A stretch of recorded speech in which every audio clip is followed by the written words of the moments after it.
Hello everyone, and welcome to this final series of IBHL Economics Internal Assessment, How to Get a Level 7. I just did, and I'm currently uploading right now, Microeconomics and Macroeconomics. So this is done, so let me just publish it.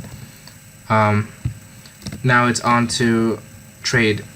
I suggest trade. I think it's better than, not better, easier to write or to get a level 7, and it's much more interesting than development economics for various reasons. The structure is the same, micro, macro, like as earlier, as I stated, just keep the structure. And like I said, when you find an article, get the problem, get the fix, and then your analysis on it. So my one was UK and EU urge to act on Chinese steel dumping after US raises duty on imports. I'd like to do one on dumping because that's a legitimate problem. And yeah, so since my article is a bit too long, 1.5 pages, I only highlighted the relevant bits, the yellow bits right here. So that's cool. Remember, article has to be from a different source, has to be within 1 year of when you're writing it. It also has to, what does it have to be? Not like economics.com, so like not that many analysis, so you can do your own analysis and not just copy and paste, and make sure there are numbers that you can quote decisively. So like 16% right here. That's a good number. So that's gives you points for application. So let's get to it. Like I said, it's all a structure. Everything is the same. I'm telling you. Why? Because 25 words state the problem and state the fix that the article does. So this economic article, or this economics presented, or this article deals with, blah, blah, blah, presents how UK, amongst other countries to EU, impose a provisional tariff due to dumping. So what's the problem? Dumping of low-cost steel. And what is the fix? It's imposing a provisional tariff. Very easy. Problem, fix, over and over again. So how do I define it? Like I said before, 3 definitions, always key.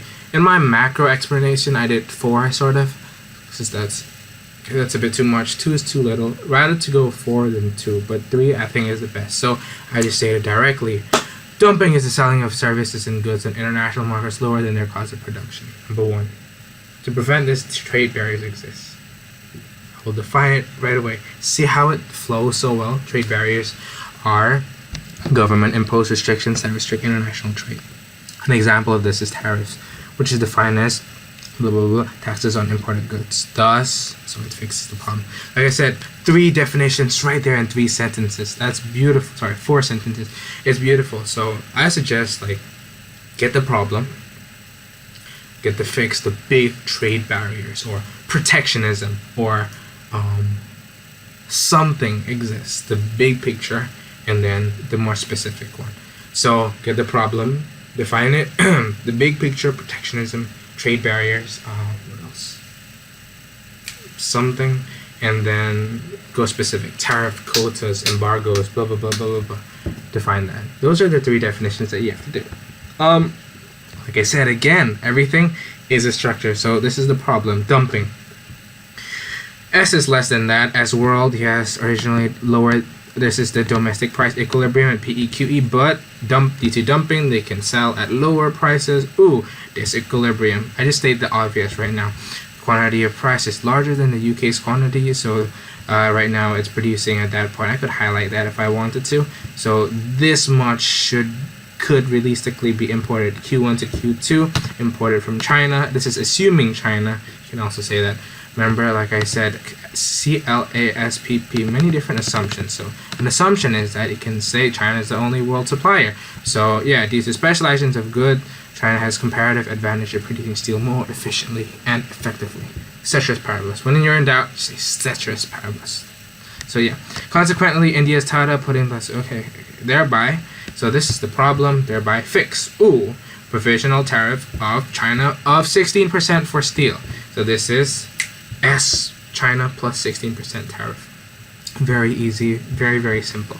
Like I said, this is the problem, and you just explain the problem. Maybe explain the diagram first, explain the problem, and then fix. For the fix, talking too much, sorry. So for the fix, we state the explanation on the diagram first. So tariff imposition of 0% right here to 16%. Ooh, what happens? PW to P China right now from Q1 to Q3.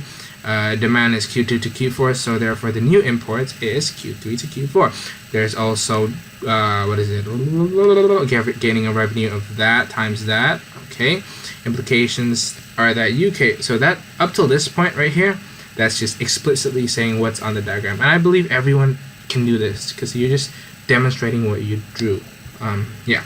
So starting this point is the analysis bit, which is a bit tougher. Like I said, just ask your teacher for this.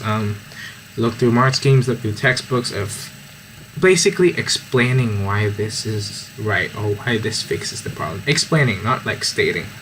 Key difference there. Further implications that UK employment increases because of increasing production, thus decreasing structural employment. UK government gains tariff revenue. Ooh, right here. And like I said, okay. Yes. This is good, what I said here, because it will also increase UK's trade balances, reducing current account deficit, one of the government's macroeconomic objectives.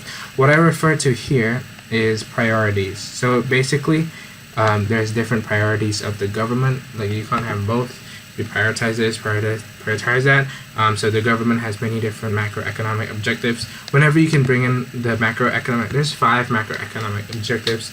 I don't think I can recall them now, but I think economic growth is one of them. Low and steady inflation, 2 to 4%, one of them. Low and steady unemployment is another one. Sorry, inflation should be 2% and unemployment should be 5%, or it's the other way around. I don't know, I forgot. So like I said, economic growth, unemployment, inflation, balance of good trades and services. Google that. The government macroeconomic objectives. Always refer to it whenever you have the chance to. So I stated that. Like I said, they're all aside from benefits are long-term drawbacks. So right here, when I said long-term drawbacks, I referred to 2 things in the clasp cycle. So there are long-term and short-term effects, and cons. So that just takes 2 of the boxes. Try to take as many of these boxes as you can, as this is explaining what to do. Like I said, ooh, so this is good. Change in social supplies. Refer to diagram A and B. Yeah. Ooh, I stated something with the Arrowian diagram. Oh my gosh, I try to be fancy. So like I said in the macro essay, I did additional research. I try to be fancy. I quoted economists saying or what they do. I think it's a pretty cool thing to do if you can do it well. If you can nail it, you can nail it. So like in this case, I said Liebenstein's X inefficiency may be proven as UK producers are not working hard enough, not finding best resources and production techniques to compete in efficiency with China, resulting in organizational slacks as tariff acts as a safety net, coherently supporting the Arrowian argument. I think I should make like what famous people said. Adam Smith said this, Keynesian said this, Liebenstein effects said this, Arrow did that. Like I said in my previous one, I forgot the I googled it. Forgot. Sorry. Someone said that. Hold on.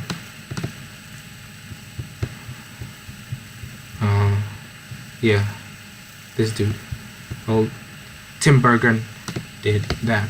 That's really, if you know what to do and do it well, I think that just strengthens it from a strong 6 to a strong 7. So yeah, then right here I referred to many different stakeholders, PPI. I said how producers might be involved, and CPI, consumers may be involved, cost-push inflation, access to services effect, decreasing money's real value for consumers, producers, and intermediary. Ooh, lastly, China may impose. So these are the pros and cons you can find from the textbook, like I said earlier. So, like I said, always and always, alternative, always whenever you have the chance to. Right here I stated, an alternative instead of tariff is to impose a subsidy. So if you have an article on subsidy, you say perhaps an alternative is tariff, and then state the 1 pro and 1 con of that. Like I said here, first right here, I stated the obvious. So 50 words, what happens here? UK's domestic supply shifts. to the right. This to this. Quantity of imports decreased from Q1 to Q2. Very, very fast and very succinct and like clear and straight to the point. And yeah, this is why is it good? Prices of consumers is constant, benefit them. Why is it bad? Remember, one pro and one con. However, the government decreases budget balance by spending its revenue on subsidy, resulting in opportunity costs and, like I said, on other government objectives. So priorities, opportunity costs, which to prioritize, which to keep. You can't do like the government doesn't have a limited budget. If it does, everything would be solved. So yeah. Okay. To conclude, this is also a good way to end it. To conclude, as in my previous two IAs, micro and micro, I stated how if both the problem and the article solving thingamajiggy and my own alternative explanation, both of them should be concurrently done well, everything would towards good economic growth, or it will be on a path towards solving this economic problem. This is also another form to conclude or to end it well. This is what my teacher told me. He found this from while he was talking. He was an IB examiner, and he talked to other fellow IB examiners during a conference, and he stated this. To conclude, state the problem again. It is imperative that Britain and the EU needs to stop treading on eggshells and take decisive action, imposing a form of trade barriers and dumping of steel. It's a problem. On balance, since US had previously encountered the same problem and imposed effective tariff, UK should equally impose tariff and to protect UK steelworkers. However, on balance, state the good and state the bad. Misallocation of resources and high steel prices may affect secondary industries that heavily purchase steel. Thus, to eliminate downstream job losses, free trade is the optimal decision in the long run. Although accepting a hit in structural employment short-term wise, free trade will eventually enhance social supplies, encouraging efficiency and rivalry in the domestic market. So in this case, I settled same for both. How both is actually bad, how the fix doesn't work. This time I didn't say how both concurrently implemented would be good. I stated a different one, short term and long term. You can also do that too. It's up to you guys, up to you feel, and it depends on the IA you're working on. I think this is a good ending. I think it's one of my strongest ones. To conclude, on balance, good, bad, and then answer it. How did I answer it? Short term wise, it might not be good, but long term wise would be good. So if I take the long term approach, it will be good. So yeah, thank you guys for watching this tutorial. Hope this will help you. Please don't copy any of this verbatimly, or even the structure or the graphs, because you guys will get plagiarized and you will fail your IB diploma, and you do not want that to happen. So take this as inspiration. Definitely copy the structure and copy how it flows well, like I said. Thank you for listening to 45 minutes of my voice from part 1, part 2, and part 3. Hopefully you'll get that level 7. Peace.